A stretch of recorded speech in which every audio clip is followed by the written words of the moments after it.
साथियों नमस्कार। एक बार फिर से आपका स्वागत है आपके यूट्यूब चैनल रूल्स की पाठशाला में। आज हम लेकर के आए हैं, जैसा कि हमने पिछले वीडियो में बताया था कि एलटीसी का नेक्स्ट हमारा वीडियो है वो लास्ट वीडियो रहने वाला है, मिस यूज ऑफ एलटीसी। और एलटीसी के रिलेटेड आपके जितने क्वेरी हैं, जितने डाउट्स हैं, वो आपको सभी वीडियोस हमारे यूट्यूब चैनल पर मिल जाएंगे। अगर आपको लीव के रिलेटेड भी कोई डाउट्स हैं तो लीव के रिलेटेड भी सारे वीडियोस हमारे यूट्यूब चैनल पर मिल जाएंगे। बाकी कंडक्टिंग रूल्स के जितने आपके डाउट्स हैं, सभी डाउट्स आपको हमारे यूट्यूब चैनल पर क्लियर होने वाले हैं और एक एक करके आपको सभी वीडियो हमारे यूट्यूब चैनल पर मिल जाएंगे। इसलिए जो साथी हमारे इस वीडियो को देख रहे हैं उनसे विनती है कि हमारे वीडियो को शुरू से अंत तक देखें, ताकि वीडियो के अंदर दी गई जानकारी आप तक संपूर्ण पहुंचे। और जो हमारे नए साथी जुड़े हैं उनसे रिक्वेस्ट है कि हमारे यूट्यूब चैनल रूल्स की पाठशाला को सब्सक्राइब करके अपने दोस्तों तक शेयर करें। आज के वीडियो में miss use of LTC and EL का नकदीकरण, ये हमारे दो टॉपिक रहने वाले हैं इसके अंदर। बाकी एलटीसी के रिलेटेड आपके कोई क्वेश्चंस हैं वो भी हम लास्ट के अंदर 5-7 क्वेश्चन लिए हैं। आज का हम टॉपिक शुरू करते हैं, मिस यूज ऑफ एलटीसी। सबसे पहले तो आपको टॉपिक का नाम देखते ही क्लियर हो गया होगा कि मिस यूज ऑफ एलटीसी का मीनिंग क्या है। छुट्टी, यात्रा, रियायती, एलटीसी का दुरुपयोग। अगर आपका जो हायर अथॉरिटी है वो आपके ऊपर क्या कार्यवाही कर सकता है अगर आप एलटीसी का दुरुपयोग करते हैं या आप उसको गलत कोई साक्ष्य देते हैं, तो आपके ऊपर अनुशासनात्मक कार्यवाही की जाती है। उस कार्यवाही के अंदर क्या क्या कार्यवाही शामिल है, उस कार्यवाही से बचने के लिए आपको क्या करना रहेगा, अगर आप उस कार्यवाही के अंदर दोषी पाए जाते हैं तो आपके ऊपर क्या क्या पेनल्टीज लगेगी, ये सारे डाउट्स आपको इस वीडियो के अंदर क्लियर होंगे। देन हमारा इसी के अंदर टॉपिक रहेगा एलटीसी के दौरान ईएल का नकदीकरण। छुट्टी, यात्रा, रियायती के दौरान जो ईएल का नकदीकरण का बेनिफिट है वो आपको किस प्रकार से मिलेगा, कितनी छुट्टियों तक का आप नकदीकरण करा सकते हैं, उसके लिए क्या नियम है, और ये सारे डाउट्स आपको इसके अंदर क्लियर होंगे। साथ ही जो नॉर्थ ईस्ट के अंदर हमारे साथी जो कार्यरत हैं उनको एलटीसी के अंदर क्या एक्स्ट्रा बेनिफिट्स हैं वो भी इसी वीडियो के अंदर आपको क्लियर होने वाले हैं। इसलिए ज़्यादा से ज़्यादा साथी इस वीडियो को अपने साथियों तक शेयर जरूर करें। शुरू करते हैं, एलटीसी का दुरुपयोग क्या है, कैसे होता है। एलटीसी का दुरुपयोग, जैसे कि पॉइंट नंबर 1 में छुट्टी, यात्रा, रियायती का दुरुपयोग करने पर अनुशासनात्मक कार्यवाही की जाएगी और इसके लंबित होने की दशा में क्या क्या है। Point number A and B. ए के अंदर बताया गया है कि विवादित दावों को रोक लिया जाएगा। जैसे कि आपने एलटीसी लगाया है और इसका आपकी हायर अथॉरिटी को लगा कि ये गलत दावा है तो उसको विथ होल्ड कर दिया जाएगा। देन आगे के लिए छुट्टी, यात्रा, रियायती की अनुमति प्रदान नहीं की जाएगी। आपको अगर आप इसका दुरुपयोग करते हैं और आपके ऊपर अगर डिसिप्लिनरी कोई एक्शन होता है तो आपको नेक्स्ट टाइम से आपको एलटीसी के लिए अलाउ नहीं किया जाएगा। देन पॉइंट नंबर बी है, जब अनुशासनिक कार्यवाही समाप्त हो जाती है, जो आपके ऊपर पेनल्टी जो आपका कार्यवाही हुई है अगर वो समाप्त हो जाती है तब क्या कंडीशंस है।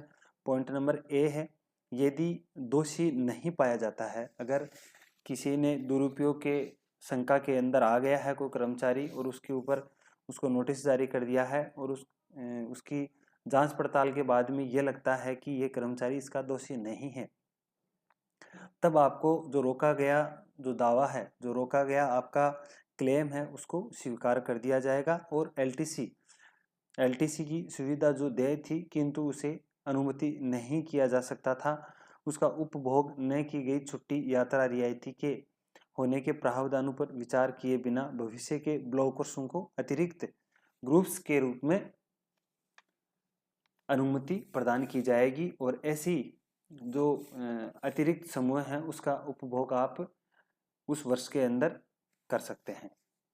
Then point number B. Point number B है, यदि आप दोषी पाए जाते हैं तब क्या होगा। अनुशासनिक नियमों के अधीन अन्य जो पेनल्टीज हैं वो क्या हैं। पॉइंट नंबर ए है, रोका गया जो आपका क्लेम है वो अनुमत नहीं होगा, इट मीन्स आपको वो नहीं दिया जाएगा। देन पॉइंट नंबर 2 है, अगले दो ग्रुप्स के एक होम टाउन और एक ऑल इंडिया में किसी स्थान का उसका आपको समर्पण कर लिया जाएगा। देन पॉइंट नंबर 3 है, गंभीर दुरुपयोग के मामले में सक्षम प्राधिकारी 2 से अधिक ब्लॉक ईयर और ऑल इंडिया को रोक सकता है। अनुशासनात्मक नियमों के तहत किसी भी दंड के अतिरिक्त कोई भी अगर इसके अलावा भी कोई पेनल्टीज आप पर लगती हैं तो आपका प्राधिकारी पर निर्धारित करता है और वो आपके ऊपर क्या पेनल्टीज लगाते हैं अगर आप दोषी पाए जाते हैं। तो इसलिए सभी साथियों से रिक्वेस्ट है कि इस प्रकार का झूठे दावे ना करें। देन हमारा नेक्स्ट पॉइंट है encashment of EL during LTC. छुट्टी यात्रा के दौरान ईएल का नकदीकरण। छुट्टी यात्रा रियायती का लाभ उठाते समय ईएल का नकदीकरण करने के लिए आपके लिए क्या क्या शर्तें हैं। पॉइंट नंबर 1 है ली गई छुट्टी के दिनों की संख्या और छुट्टी के प्रकार पर, छुट्टी का टाइप है उस पर विचार किए बिना एक अवसर पर ईएल के 10 दिन तक और संपूर्ण सेवा काल के दौरान 60 दिन तक आप नकदीकरण करवा सकते हैं। देन पॉइंट नंबर 2 है सेवा छोड़ते समय अगर कोई ऐसा कर्मचारी है जो अपनी सर्विस छोड़ रहा है तो उस समय नकदीकरण के लिए अधिकतम स्वीकार्य की गणना करते समय भी इसे घटाया जाएगा। देन पॉइंट नंबर 3 उस छुट्टी जिसके लिए नकदीकरण का लाभ उठाया गया है, जिसके लिए आपने इनकैशमेंट का बेनिफिट लिया है, उसके सहित कुल छुट्टियां यदि कोई ली गई हो तो कुल छुट्टियों में से घटाने के बाद जमा बकाया 30 दिन से कम नहीं होनी चाहिए। देन पॉइंट नंबर 4 है यदि पति या पत्नी दोनों सरकारी कर्मचारी हैं तो छुट्टी नकदीकरण की उपलब्धता उनमें से प्रत्येक के लिए 60 दिन तक की सीमा तय है। दोनों को 60 दिन का बेनिफिट दिया जाएगा। दोनों को 2-2 महीने की छुट्टी अपनी सर्विस के अंदर वो इनकैशमेंट करवा सकते हैं। देन पॉइंट नंबर 5 है सरकारी कर्मचारी दोनों प्रकार की छुट्टी यात्रा रियायत अर्थात जैसे कि होम टाउन और ऑल इंडिया किसी भी स्थान का लाभ उठाते समय वह 10 दिन की ईएल का नकदीकरण करवा सकता है। देन पॉइंट नंबर 6 है यदि एक ही ब्लॉक में जब एक प्रकार की छुट्टी यात्रा रियायती एक प्रकार का एक टाइप का एलटीसी जैसे कि होम टाउन या ऑल इंडिया किसी स्थान का लाभ सरकारी कर्मचारी और उसके परिवार द्वारा अलग अलग उठाया जाता है तो छुट्टी का नकदीकरण केवल एक अवसर पर ही सीमित किया जाएगा। ऐसे नहीं है कि एक बार आप जा रहे हैं एक बार फैमिली जा रही है दोनों टाइम 10-10 दिन का, ऐसे नहीं होगा। एक ब्लॉक में एक बार ही आपको 10 दिन की परमिशन दी जाएगी। देन हमारा छुट्टी नकदीकरण का सेकंड टॉपिक है सरकारी कर्मचारी जो सार्वजनिक क्षेत्र के उपकरण निगम स्वायत्त निकाय जैसे कि ऑटोनोमस बॉडी या फिर कॉरपोरेट पीएसयू सेक्टर्स में जो काम करते हैं उनके पति या पत्नी को उपलब्ध कराई गई छुट्टी यात्रा रियायती की सुविधा का लाभ उठा रहे हैं और ऐसे कर्मचारी जो भारतीय रेलवे या फिर राष्ट्रीय एयरलाइनों में नियोजित उनके पति या पत्नी को उपलब्ध कराए गए विशेषाधिकार जो पास है उनको उनके रियायती टिकटों का लाभ उठा रहे हैं तो भी शर्तों के अधीन छुट्टी यात्रा रियायती के हकदार हैं। देन एलटीसी के दौरान ईएल के नकदीकरण का पॉइंट नंबर 3 है छुट्टी यात्रा रियायती का लाभ उठाने के दौरान विशेषाधिकार जो पास हैं उनको यूज करने का रेलवे कर्मचारियों के लिए एलएपी का नकदीकरण है। रेलवे कर्मचारियों के लिए अलग से क्या रूल है, रेलवे कर्मचारी को सीसीएल एलटीसी नियमावली 1988 के अनुसार वैकल्पिक ऑल इंडिया एलटीसी की अनुमति दी गई है।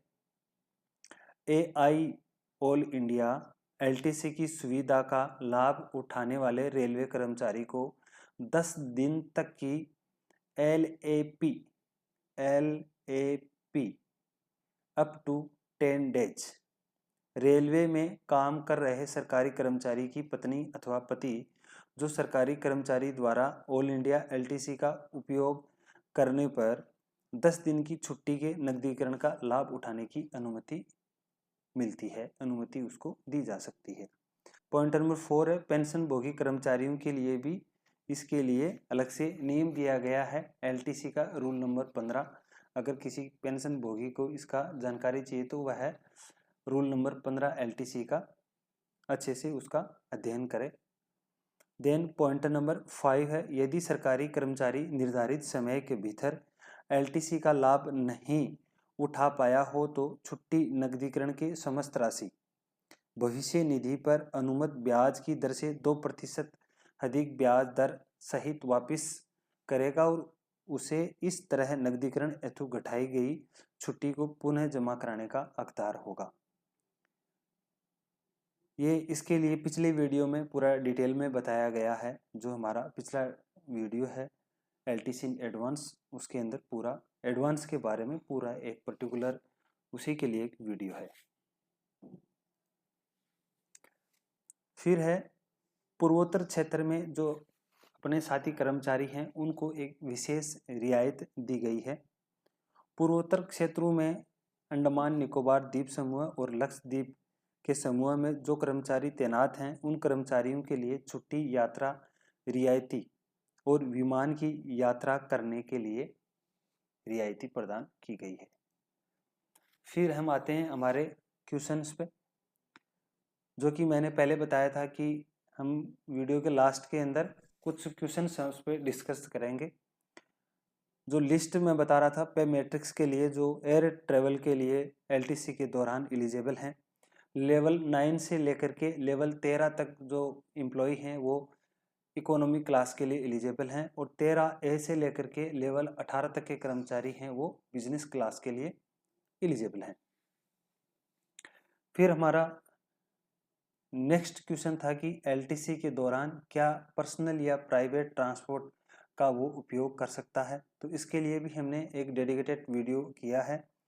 वह है east side 100 kilometre 100 kilometre maximum up and down दोनों साइड में 200 किलोमीटर का बेनिफिट वो ले सकता है, उसको रिम्बर्समेंट के तौर पर उसको उसके पैसे मिलते हैं। देन हमारा थर्ड क्वेश्चन है क्या कर्मचारी एलटीसी पर निजी एयरलाइंस का उपयोग कर सकता है।